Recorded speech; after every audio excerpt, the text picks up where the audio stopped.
तो कैसे हैं आप सभी लोग। उम्मीद करता हूं अच्छे होंगे और आप लोगों की तैयारी भी अच्छी चल रही होगी। और आज हम लोग एनसीईआरटी के क्लास 6 हिस्ट्री के चैप्टर की हम लोग आज शुरुआत करने जा रहे हैं। हालांकि मैं आप लोगों से पहले माफी चाहता हूं कि काफी दिनों बाद थोड़ा सा समय अभाव के कारण और कुछ परिस्थितियों के बस कारण मैं इस वीडियो को देर से आप लोगों को उपलब्ध करा पाया हूं। बट मैं चाहता हूं कि जो भी उपलब्ध हो अच्छा हो। क्लियर है। इसके लिए मैंने पहले ही आप लोगों से माफी मांग ली है। और मैं चाहता हूं कि बस इस चीज को आप लोग कंटिन्यू करें और इस पर आप लोग जो आंसर राइटिंग कर रहे थे वो आप कंटिन्यू रखें। देखिए मैं कभी कभी थोड़ा सा कुछ चीजें होती है, जिम्मेदारियां होती है, इंसान मजबूर होता है, इसलिए कुछ समस्याएं आ जाती हैं। बट कोशिश यही रहती है कि आप लोगों के लिए कुछ अच्छा किया जाए। क्लियर है। चलिए लेट्स स्टार्ट, ज्यादा समय नहीं गंवाते हैं। और बस एक चीज आप लोगों को ध्यान रखनी है कि एनसीईआरटी हमारे आईएएस पीसीएस के किसी भी सेक्टर के लिए, किसी भी एग्जाम के लिए, खासकर मुख्य परीक्षा और इंटरव्यू के लिए एक रामबाण उपाय है। इसका कोई अल्टरनेट नहीं है। इसके अंदर जितनी गहराई है उतनी किसी भी अच्छी टेक्स्ट बुक में भी उतनी गहराई नहीं मिलेगी। इसलिए मैं चाहता हूं कि इन सब चीजों को लाइन बाय लाइन आप अच्छे से पढ़ें। क्लियर। और दूसरी चीज, मैं इसको बहुत ज्यादा अट्रैक्टिव बनाने की कोशिश नहीं कर रहा हूं, जैसे चार्ट बहुत सारी क्या नाम है आपके कलरफुल डिजाइन बना करके आपको कम कंटेंट में ज्यादा से ज्यादा जल्दी चीजें कर दूं। मैं चाहता हूं कि थोड़ी थोड़ी चीजें हो, कम चीजें हो, बट स्ट्रॉन्ग बेस्ड हो उसका। Is it clear.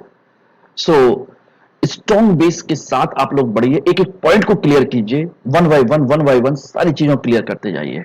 और मैं उम्मीद करता हूं कि पिछले वीडियोस की तरह आपको ये वीडियो भी आपको काफी पसंद आएगा और इसमें बहुत सारी चीजें सीखेंगे हम लोग। आज का जो हमारा जो चैप्टर है, इस चीज को ध्यान रखिएगा, ये है मौर्योत्तर काल, later Maurya period 200 BC to 300 AD.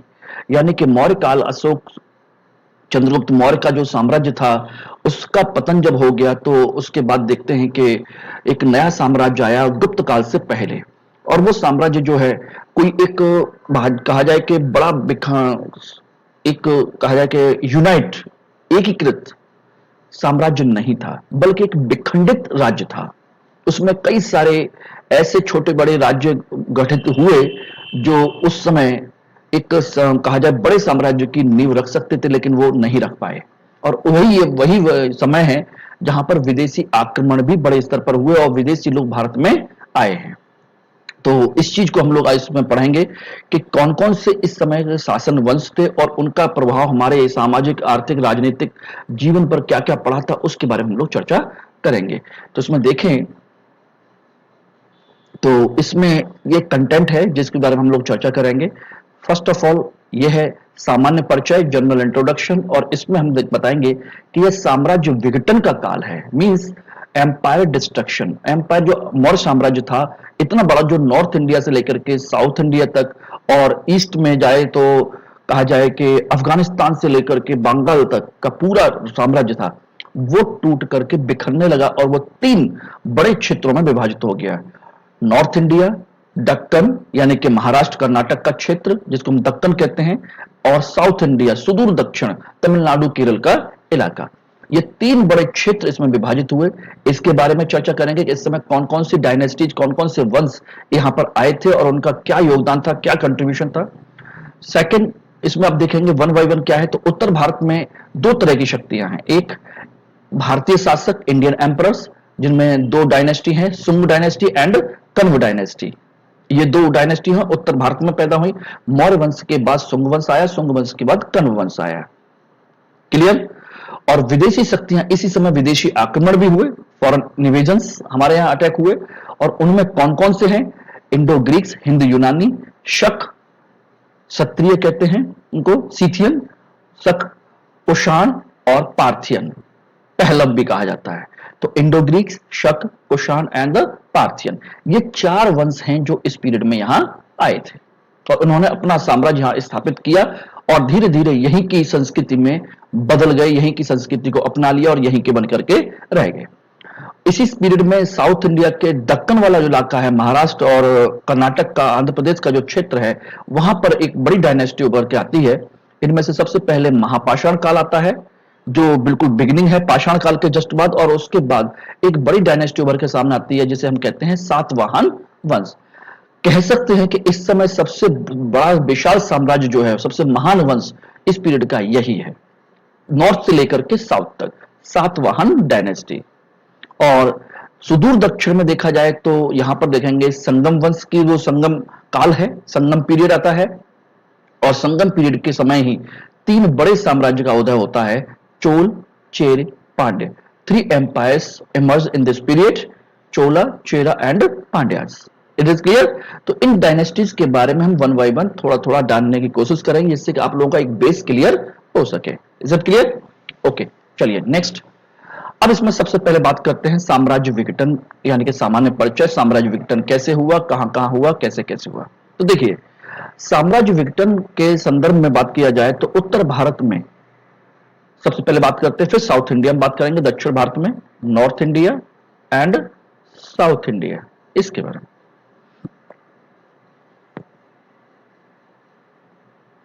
Clear?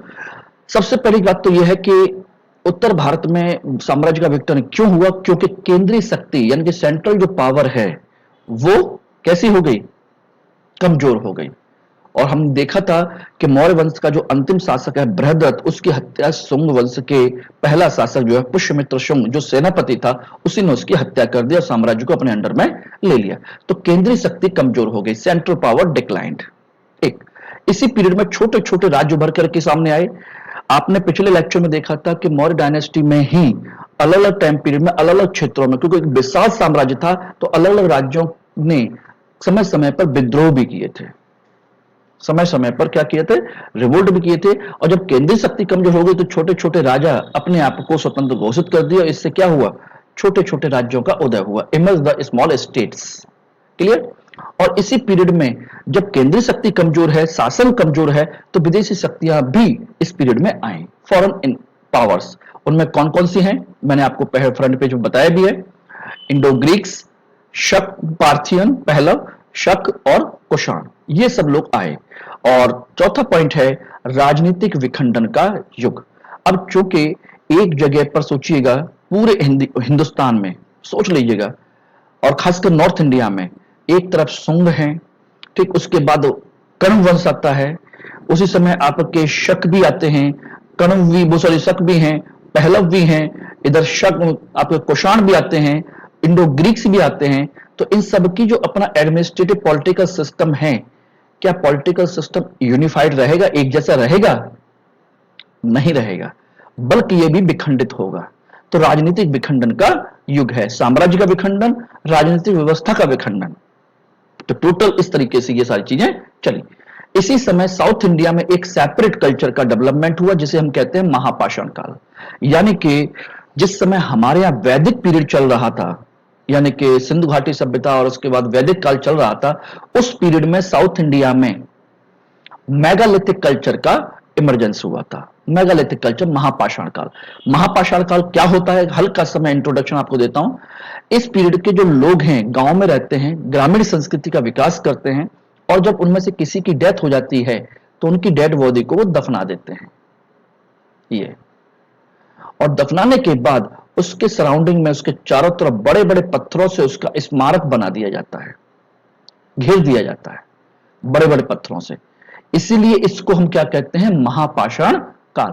और चूंकि इसकी डेड बॉडी के साथ उस समय के उपयोग की गई सारी वस्तुएं दफनाई जाती थी, रखी जाती थी, इसीलिए वहां से हमको बहुत सारे एविडेंस मिलते हैं कि इस पीरियड की खास बात क्या क्या है।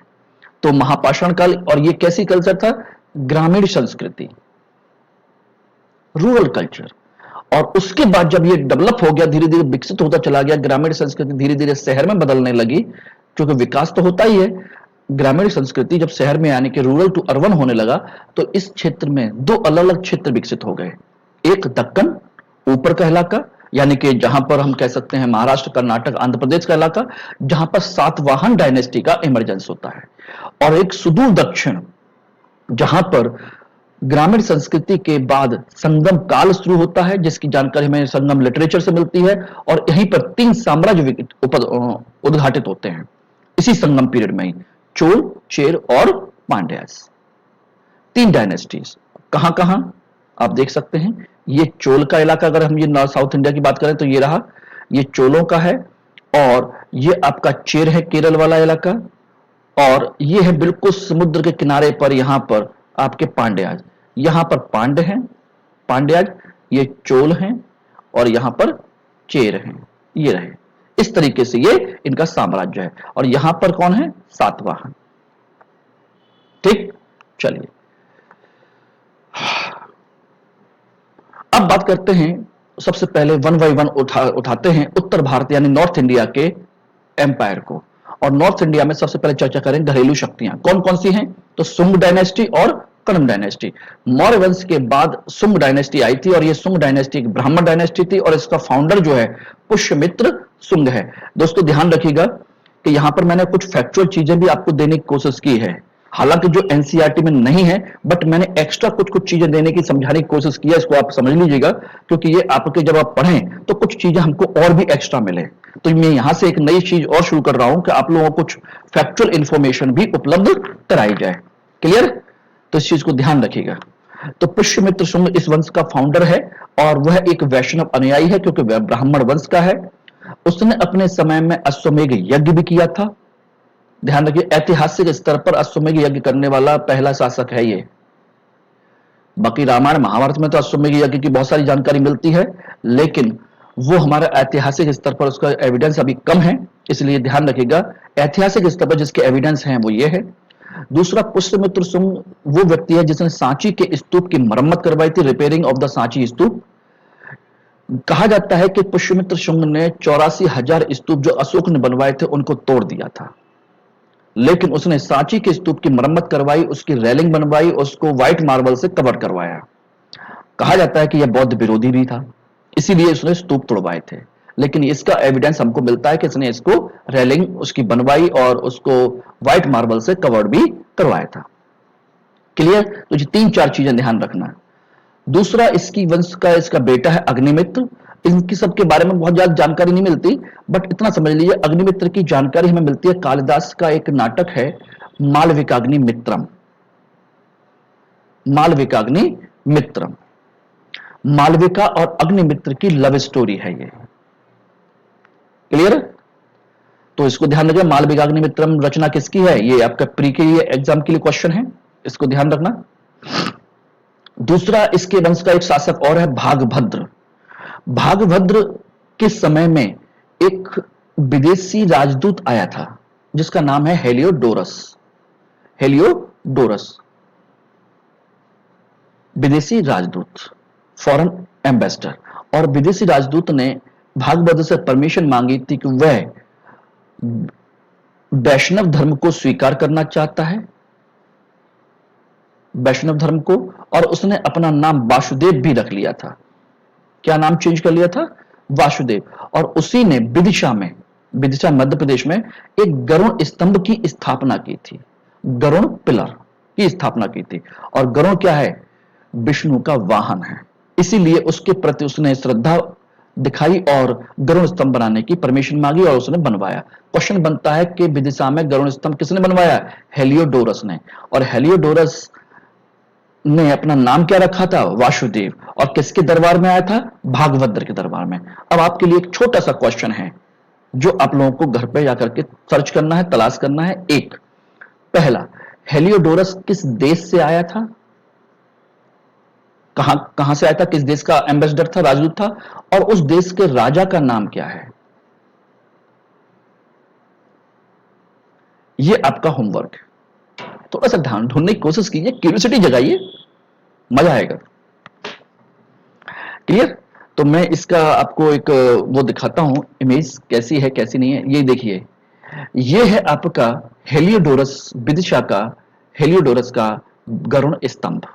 ये इसने पूरा उसको बनवाया है, और इसी के ऊपर ये मूर्ति लगी हुई थी। ये है आपके गरुण की मूर्ति, गरुण पिलर, यही है गरुण की मूर्ति, जो कि अलग हो गई बाद में। ये गरुण है, आप पहली बार इसको देख लीजिए। ये गरुण स्तंभ हेलियोडोरस का बनवाया हुआ है, और वर्तमान में कैसा है, वो ये रहा, जो टूट गया है, बिखर गया है, सारी चीजें हो गई हैं, इसी के ऊपर बना हुआ था वो।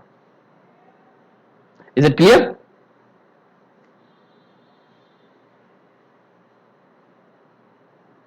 ठीक, क्लियर हो गया ना? अब आते हैं इसके बाद कण्व डायनेस्टी। शुंग वंश के बाद कण्व डायनेस्टी आई, ये भी ब्राह्मण वंश है और इसका संस्थापक है वासुदेव कण्व। और ये कमजोर शासक था और इसके समय में बहुत ज्यादा कुछ भी नहीं हुआ, इसलिए पढ़ने की जरूरत नहीं, बस सीक्वेंस याद रखिए कौन सा वंश और कौन इसके बाद कौन सा वंश आया था। ठीक, और इसी समय फिर विदेशी शक्तियां आती हैं। विदेशी शक्तियां उत्तर और पश्चिम के क्षेत्र में आती हैं, खासकर जो आपका पंजाब का इलाका है, राजस्थान का इलाका है, हरियाणा का इलाका है, उधर पाकिस्तान पंजाब वाला इलाका है, पाकिस्तान अफगानिस्तान के क्षेत्र में आकर के बसती हैं और यहां पर आ जाती हैं। तो उनके बीच में आपस में क्या होता है, यहाँ के लोग और विदेशी शक्तियों के बीच में कल्चरल एक्सचेंज होता है, जिसे हम क्या कहते हैं, सांस्कृतिक आदान प्रदान कहते हैं। तो ये लोग यहाँ आए थे और इनकी लिस्ट के बारे में मैं आपको पहले ही बता चुका हूं कौन कौन से हैं। अब इनके बारे में वन बाय वन हम जानने की कोशिश करते हैं। ये रहे विदेशी शक्तियां। सबसे पहले कौन है, हिंद यूनानी, ग्रीक्स। एक्चुअली में ये ग्रीक्स हैं, यूनान से आए थे। अब चूंकि भारत में बस गए थे, हिंदुस्तान में बस गए थे, इसलिए इनको क्या कहते हैं, हिंद यूनानी। अब ये कैसे हैं, देखिए सबसे पहले यूनान से आया था आपका अलेक्जेंडर, सिकंदर, मौर्य वंश से पहले, यानी कि जो नंद वंश था उसके समय में आया था। वो तो भारत में रुका नहीं, लेकिन उसके जाने के बाद जो सिकंदर ने, देखा जाए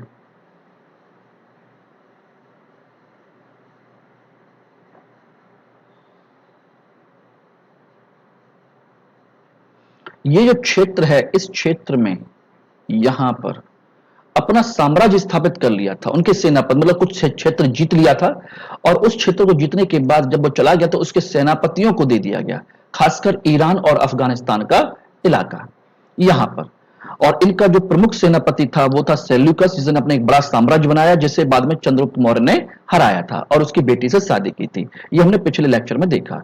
अब सेल्यूकस के मरने के बाद में उसके बाद अन्य ग्रीक शासक वहां पर आए, तो बाद में पंजाब और सिंध के क्षेत्र पे भी इन्होंने कब्जा कर लिया। ये पंजाब का इलाका है और ये सिंध का इलाका है, पाकिस्तान वाला, उस पर भी कर लिया। इसी क्षेत्र में क्या है, गांधार प्रदेश, गांधार, ठीक है।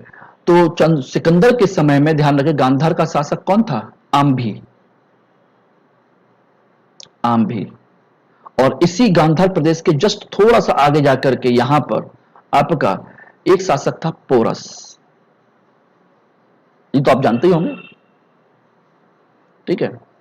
तो पंजाब के क्षेत्र पर कब्जा कर लिया और यहां पर जो शासक था वो था यूक्रेटाइड वंश का डेमेट्रियस, डेमेट्रियस वंश का डेमेट्रियस शासक था और इसी ने इस क्षेत्र में साकल को अपनी राजधानी बनाया। साकल पाकिस्तान के क्षेत्र में, अफगानिस्तान के क्षेत्र में है, साकल को अपनी राजधानी बनाया।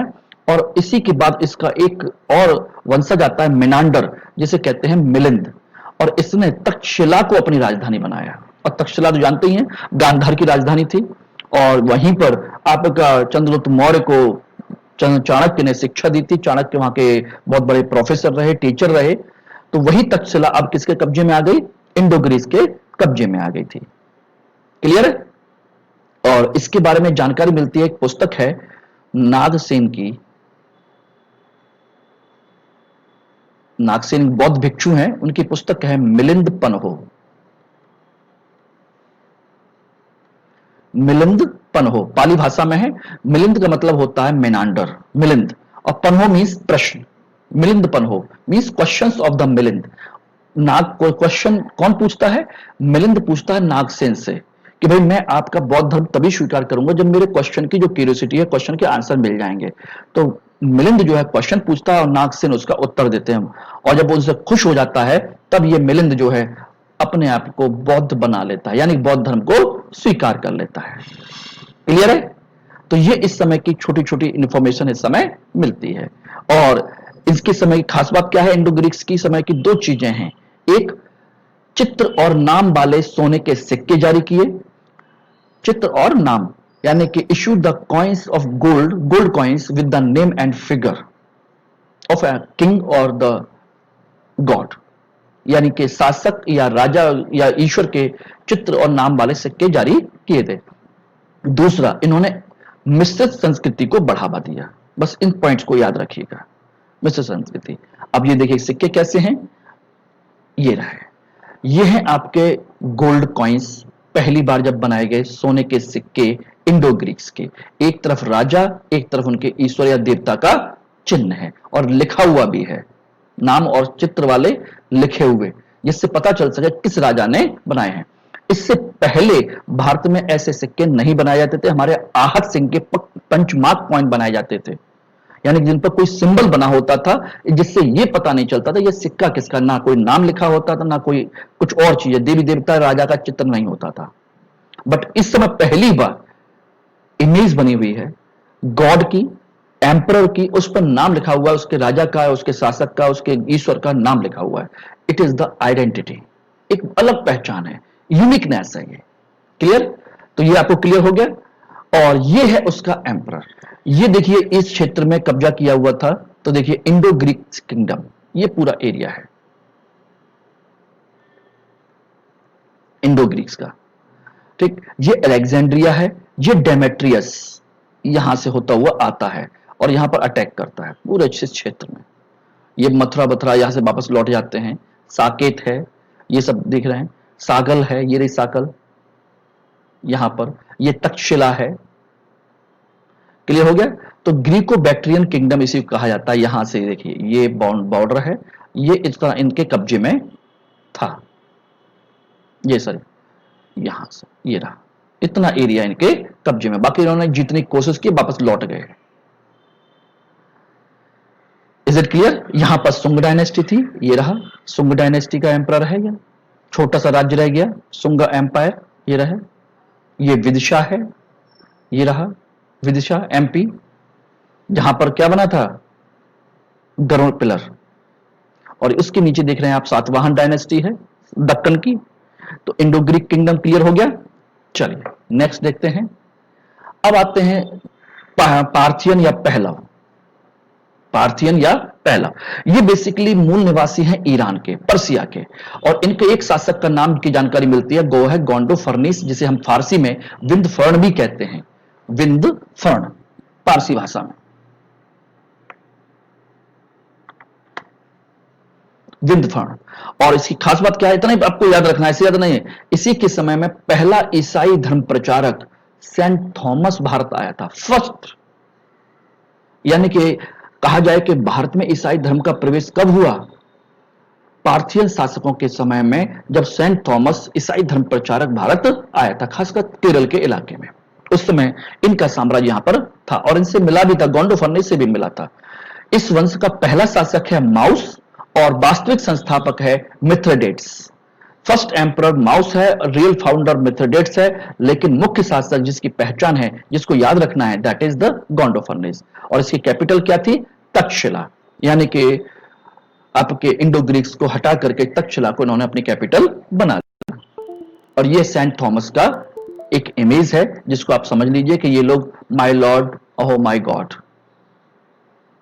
ये यहां पर आए थे और इनके समय के खास बात ये आपको यही याद रखनी है, इसके अलावा कुछ भी नहीं है। Is it clear? चलिए नेक्स्ट। उसके बाद आते हैं शक, जिन्हें हम सीथियन भी कहते हैं, शक डायनेस्टी, शक वंश के शासक।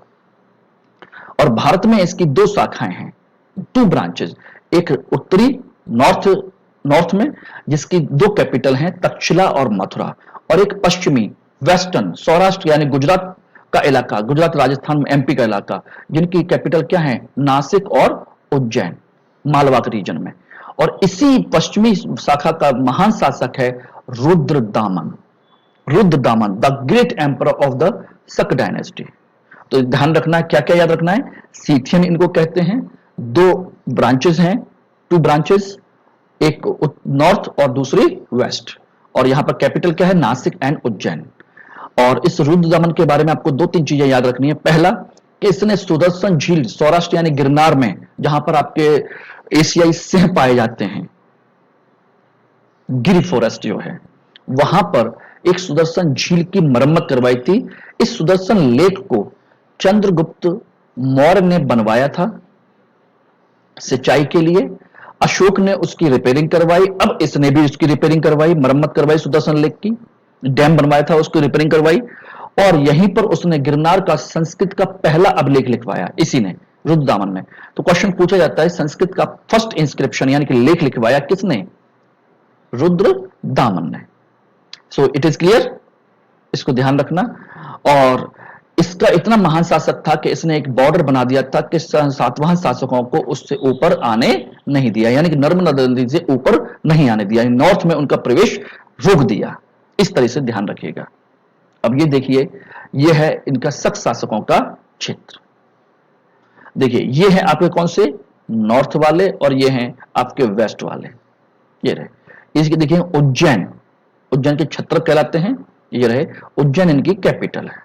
और यहां पर कौन सी डायनेस्टी है, कण्व डायनेस्टी इसके समय में। और ये आपके नॉर्थ वाले हैं, इनकी एक कैपिटल मथुरा है, दूसरी तक्षशिला है। क्लियर, ये दोनों डायनेस्टीज हो गई। ये है आपका सुदर्शन तालाब, ये आपका गुजरात में। इसी पर झील बोल बांध बना हुआ था, जिसका निर्माण किसने करवाया था, चंद्रगुप्त मौर्य ने। अशोक ने उसकी रिपेयरिंग करवाई और फाइनली रुद्रदामन ने भी उसकी रिपेयरिंग करवाई थी। अब आते हैं कुषाण, कुषाण डायनेस्टी।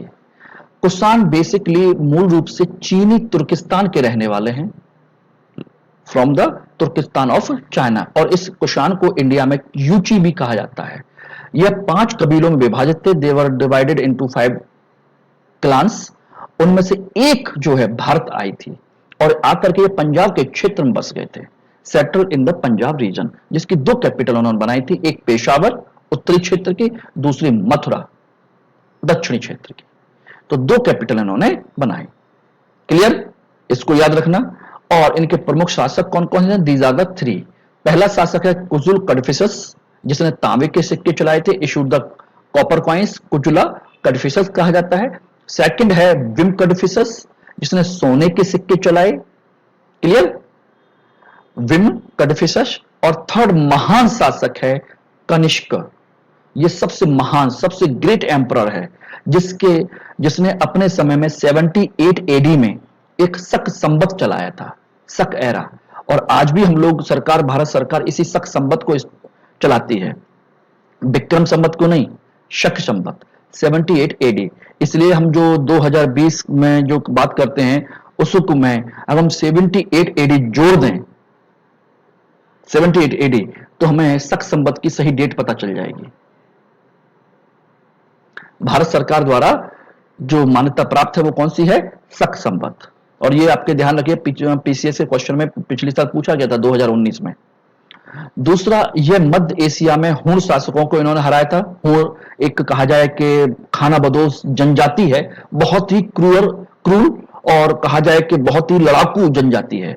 और इस यही जनजाति है जिसने पूरे यूरोप को तबाह कर दिया, हिंदुस्तान पे भी अटैक किया, बट हिंदुस्तान में ये कभी भी सक्सेस नहीं हुए, क्योंकि इन लोगों ने इसको हराया और भारतीय शासकों ने भी हराया।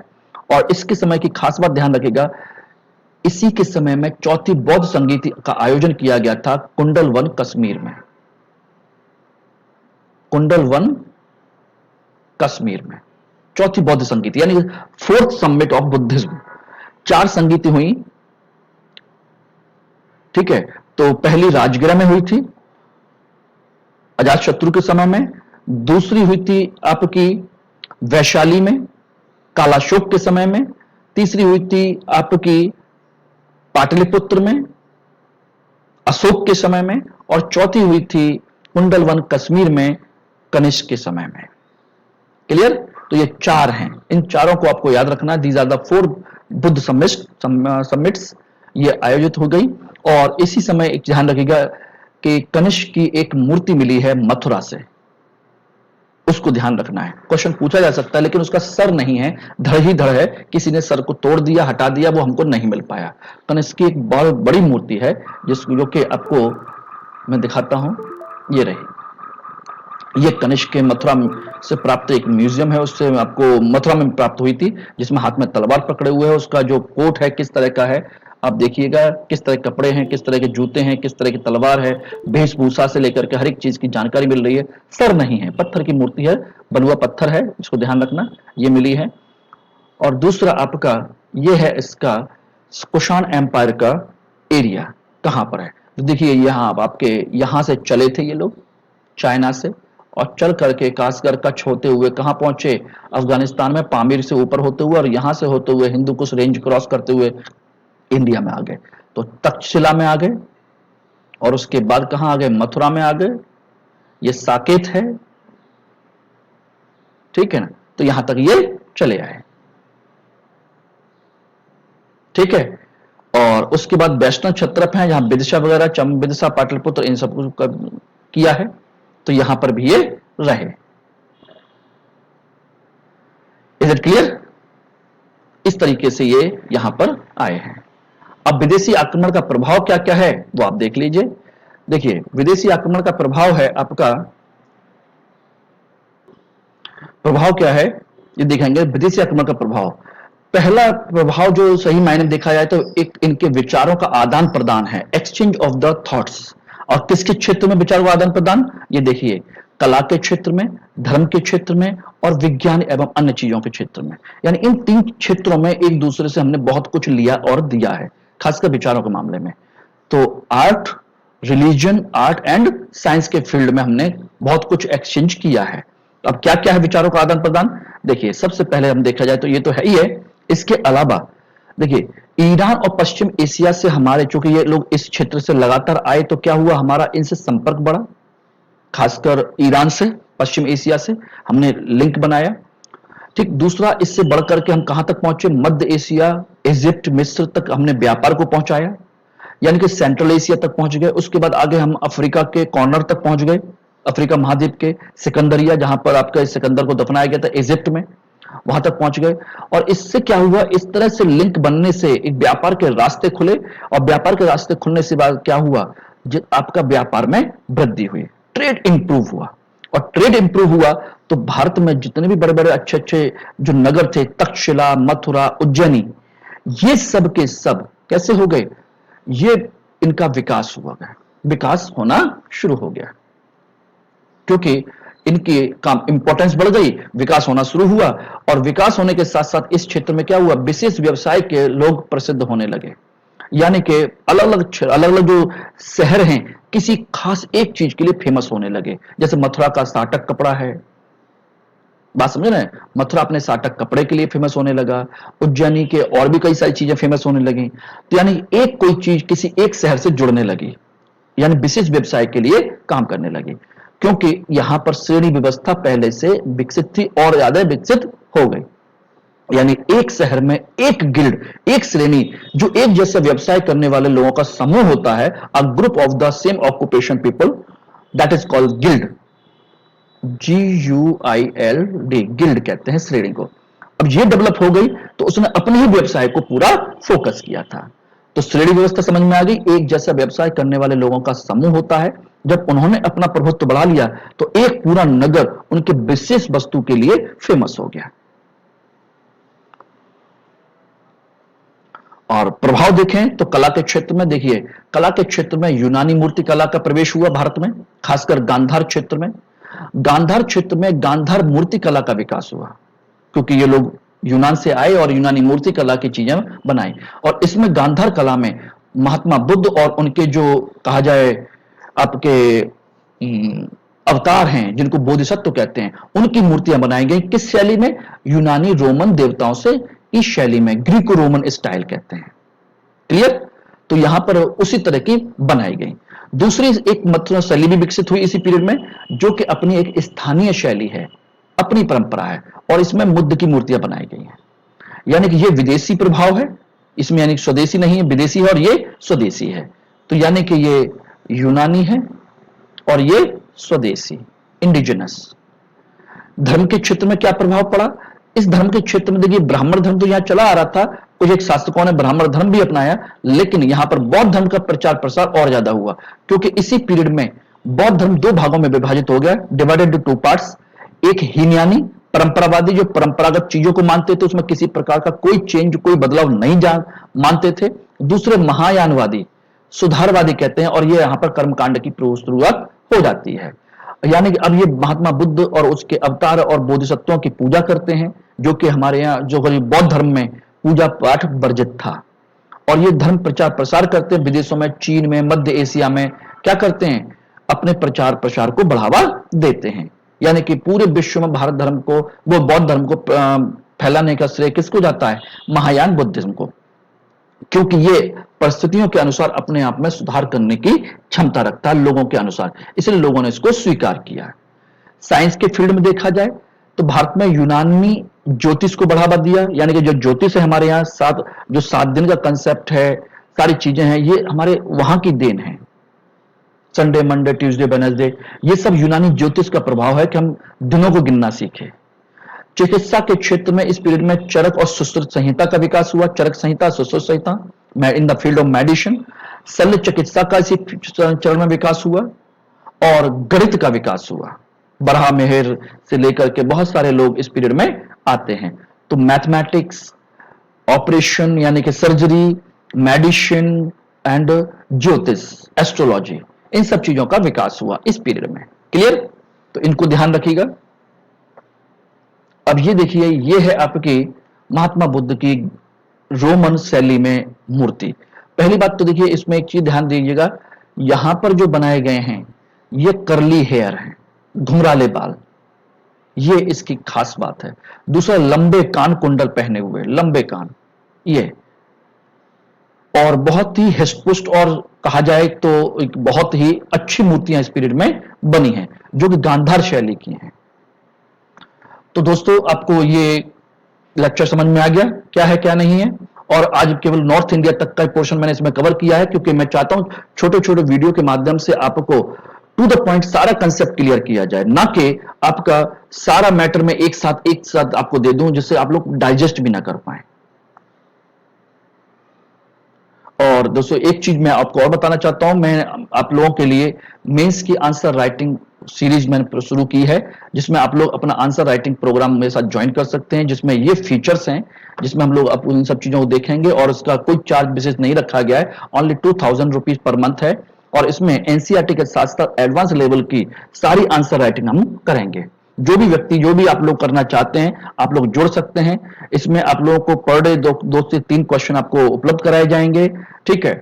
इसमें आपकी आंसर राइटिंग की स्किल को इंप्रूव किया जाएगा। घर पर रह करके ही आपका स्वस्थ रहेंगे, कोरोना से बचाव रहेगा, समय और संसाधन यानी कि आपका ये भी बचाव होगा। और सबसे बड़ी चीज है कि इसमें मैं आप लोगों को मॉडल आंसर भी उपलब्ध कराऊंगा और इसका ऑनलाइन डिस्कशन भी होगा, ठीक है। और इसमें 1 बाय 1 किसका आंसर कैसा है, उसके आंसर के कमेंट भी आपको मिलेंगे। तो इसलिए फोकस इंडिविजुअली इस पर ध्यान दिया जाएगा, क्योंकि देखिए इसके बिना आपका कुछ भी पॉसिबल नहीं है। प्रारंभिक परीक्षा के दृष्टिकोण से कुछ भी कर लेंगे, कुछ नहीं होने वाला। आपको आंसर राइटिंग पर आज नहीं तो कल आपको आना ही होगा। इससे जितना घबराएंगे, जितना भागेंगे, उतना आपको नुकसान होगा। क्लियर? तो चलिए दोस्तों, मैं चाहता हूं कि आप लोग इस चीज को प्रॉपर तरीके से लर्न करें, सारी चीजें करें और इसको याद रखें और अपना बेस मजबूत करें। Clear? Okay, all the best, thank you. और हमारे इस चैनल को जो लोगों ने अभी तक सब्सक्राइब नहीं किया है वो सब्सक्राइब करें, लाइक करें और शेयर करें। जितना ज्यादा आप लोग इस चीज को बढ़ावा देंगे, हमको उतना ही समझ लिए आपके लिए करने के लिए इंटरेस्ट लगेगा। क्लियर? Okay, bye.